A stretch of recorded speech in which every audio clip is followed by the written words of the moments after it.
And before listening to this, could you please read Isaiah chapter 41 and also chapter 43? Should be some links to those verses below this video. We're going to look at certain hope, certain help, and certain heat. The certain hope, the certain help, and the certain heat of the Christian life. So firstly, certain hope. Nobody likes me. Everybody hates me. Guess I'll go eat worms. You've probably heard that nursery rhyme before. If not, you probably met someone who might as well be singing it. Someone who feels the world is against them, either because everybody hates them or because everything in their life seems to be going wrong.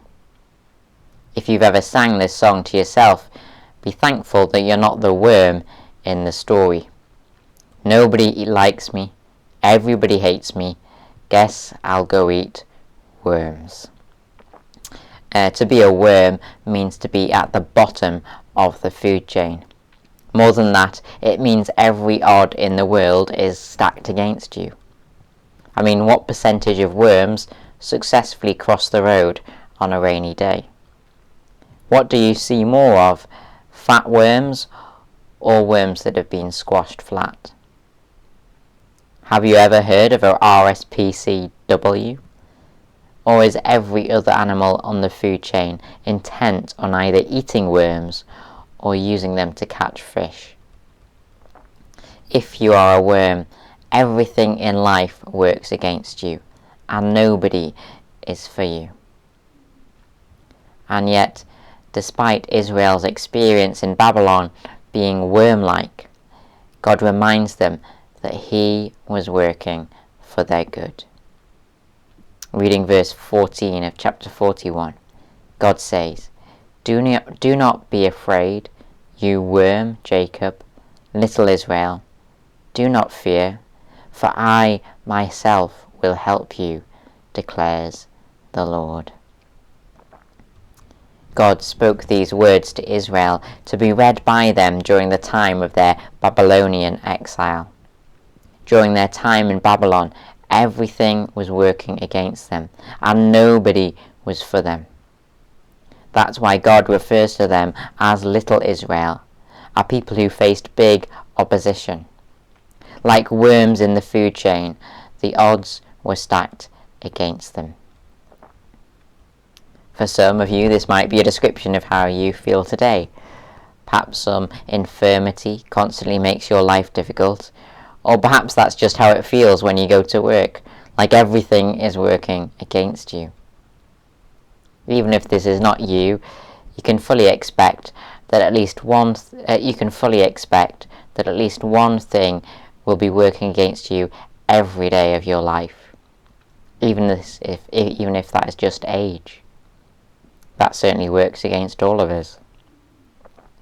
Added to this, many Christians around the globe are at the bottom of the social food chain. Their faith might put them at the bottom of the pile when it comes to jobs. Or their faith might put them at the top of the pile when it comes to being put in prison. Nobody likes me.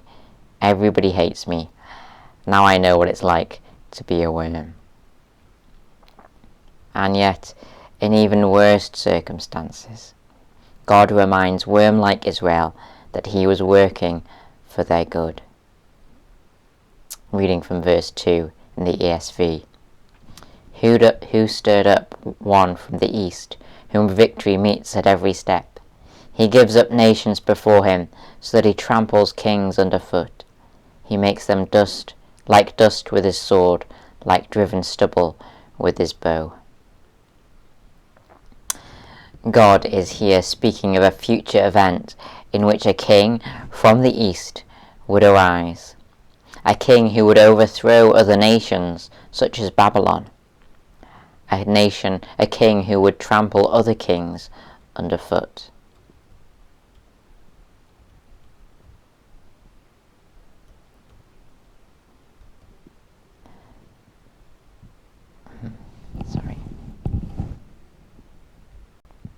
Sorry.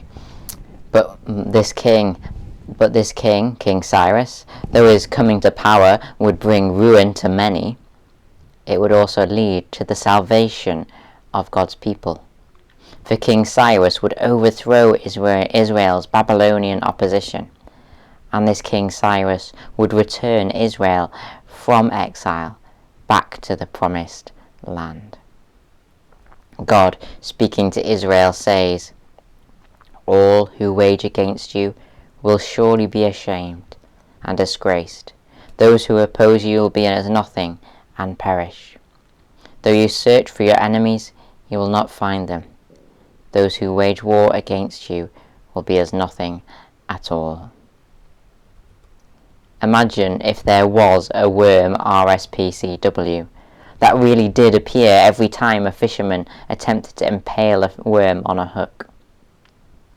Imagine a worm RSPCW that stood in the middle of the road and helped every little worm to cross.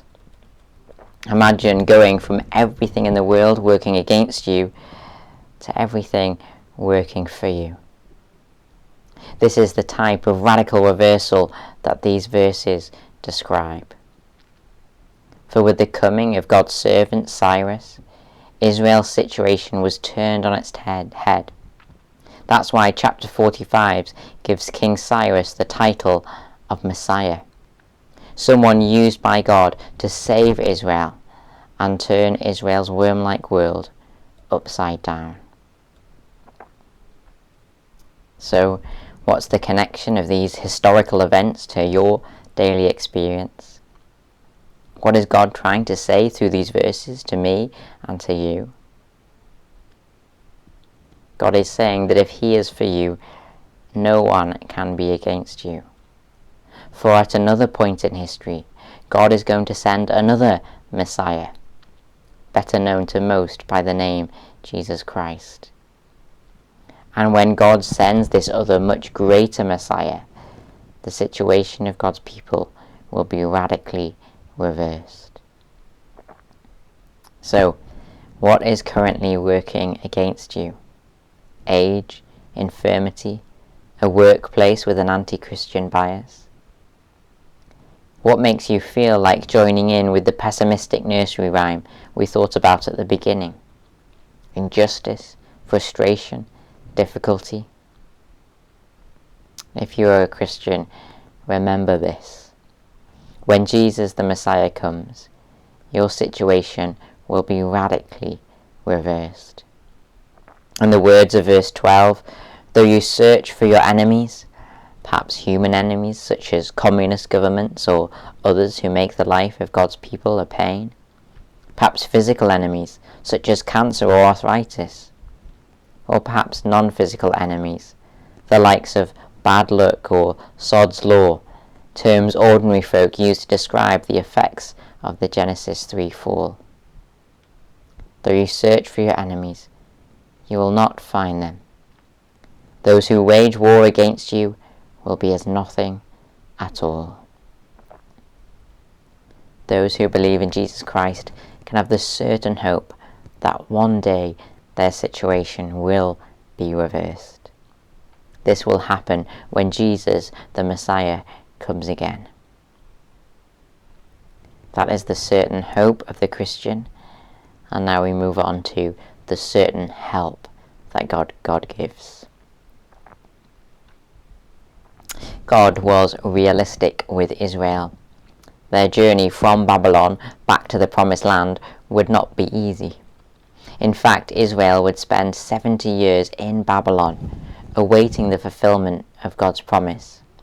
That's a lifetime for most of us. And even when King Cyrus announced the good news that they could leave Babylon, their return journey to Jerusalem involved one big desert. That's why God speaks of their return journey like this. Verse 17 of chapter 41. The poor and needy search for water, but there is none. Their tongues are parched with thirst. In this picture image, we see God's people struggling. They are struggling because they lack the physical resources to make the journey from Babylon back to the promised land. And yet, though, yes, the physical effects of this journey were a challenge, the primary battle that Israel faced was spiritual. For it was their faith, not their physical bodies, that needed renewing the most. God speaks in verse 10, "Do not fear," because God knew that they would be fearful. God speaks, "Do not be dismayed." The fact that you and I get discouraged so easily does not take God by surprise. For the Christian, doubt, uncertainty, and some degree of spiritual depression are the norm. For the journey of faith is a challenge, and you and I, by nature, are weak. It is for reasons like these that verse 10 is very good news indeed. For in verse 10, God reminded Israel and us that we don't make this journey alone. Verse 10, "So do not fear, for I am with you. Do not be dismayed, for I am your God. I will strengthen you and help you. I will uphold you with my righteous right hand." As John Piper helpfully pointed out, God wants us to know that we are surrounded. God says, "I am your God," over you. God says, "I will uphold you from underneath you." God says, "I will strengthen you from inside of you." God says, "I am with you by your side." So do not fear, for I am with you. Do not be dismayed, for I am your God. I will strengthen you and help you. I will uphold you with my righteous right hand. God wants us to know that we are surrounded. Why? So that when we see our problems, we see God first. We look around us and we see problems that we're not big enough to face. We look inside of us and see our predisposition to anxiety, negativity, and discouragement. We look up to the people in power in this world, some who do everything in their power to make the life of Christians a misery, whilst others, we feel that they just don't have a clue. Look inside of you, around you, or above you, and you'll always be discouraged. That's why, when we face problems, God wants us to look and see Him first. The poor and needy search for water, it reads in verse 17. The poor and needy search for water, but there is none. Their tongues are parched with thirst. But I, the Lord, will answer them. I, the God of Israel, will not forsake them. I will make rivers flow on barren heights, and springs within the valleys. I will turn the desert into pools of water, and the parched ground into springs. In this picture image, we see travellers in a desert longing for a cup of water, only to stumble across a river, a spring, and a pool. God wants to teach us in these pictures that our lack does not outweigh His supply. Our lack does not outweigh God's supply. On a practical level, this means there is more than enough truth in the Bible to boost the faith of those who doubt. There is more than enough encouragement to encourage the discouraged. So next time you face doubts or discouragement, look to your Bible and have your faith renewed. God's Son faced sufficient temptations in His lifetime to know how to help you when you are tempted. Next time you face temptation, don't assume giving in is the only option. After creating the earth and the sun, God had enough power to create an ever-expanding universe filled with billions of balls of fire. Next time you find yourself dwelling on your own weaknesses, remind yourself of that fact 3 times. When you become a Christian, you also instantly Become part of a global family of millions of other believers. Support and encouragement are only one request away from those who are not too proud to ask. Hopefully you get the picture. God's supply always outweighs our need. So before you look at your difficulties and grow anxious or discouraged, or whatever other trait you're most predisposed to, before you look at your difficulties, make sure you look to God first. That's certain hope, certain help, and thirdly and lastly, certain heat. God's help is essential because in their faith journey, God's people can expect certain heat.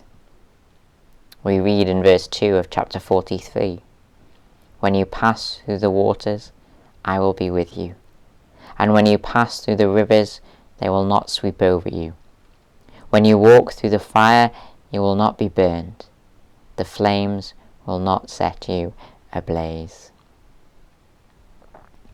These two pictures of water and fire would be very familiar to the Israelites. Firstly, water. We read in Hebrews 11, "By faith the people passed through the Red Sea as on dry land, but when the Egyptians tried to do so, they were drowned." Thousands of years before their Babylonian exile, Israel spent 400 years in Egypt. Here Moses described Israel as feeling the heat like that of an iron smelting furnace. But notice the contrast in Hebrews 11.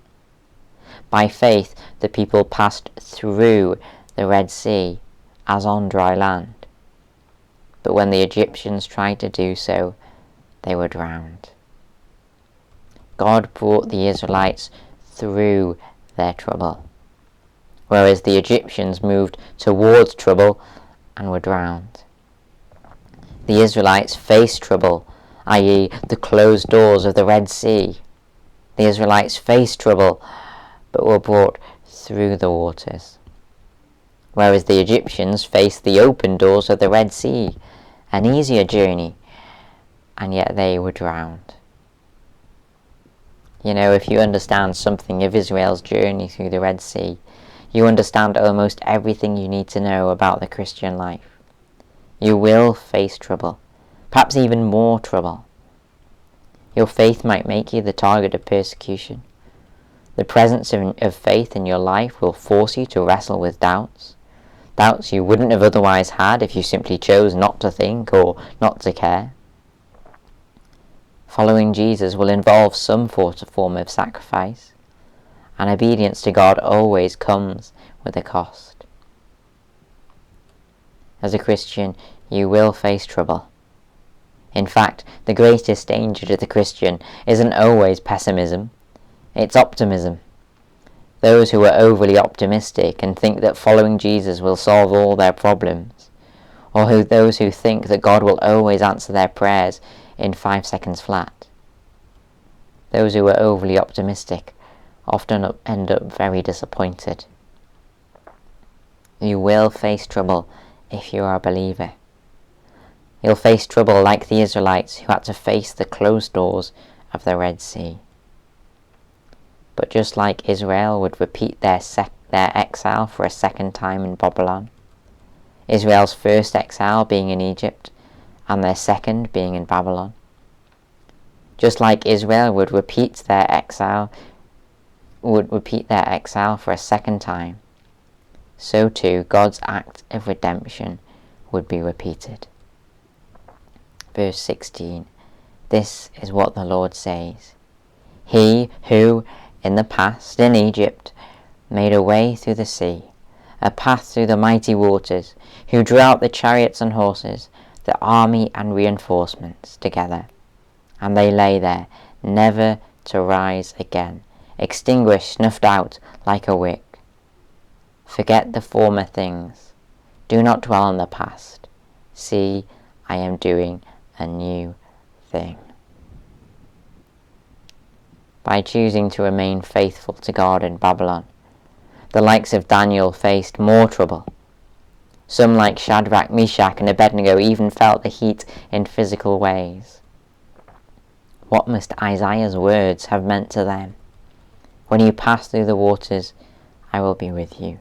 And when you pass through the rivers, they will not sweep over you.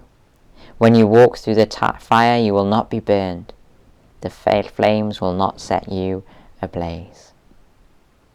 God was not promising them that they'd be spared from trouble. Rather, he was promising them that he would lead them through their troubles. Like he led Israel through the Red Sea, he would lead them through their troubles back to the promised land. In other words, their troubles were not the end of the story. Likewise, oppression is not the end of the story for the believer in North Korea.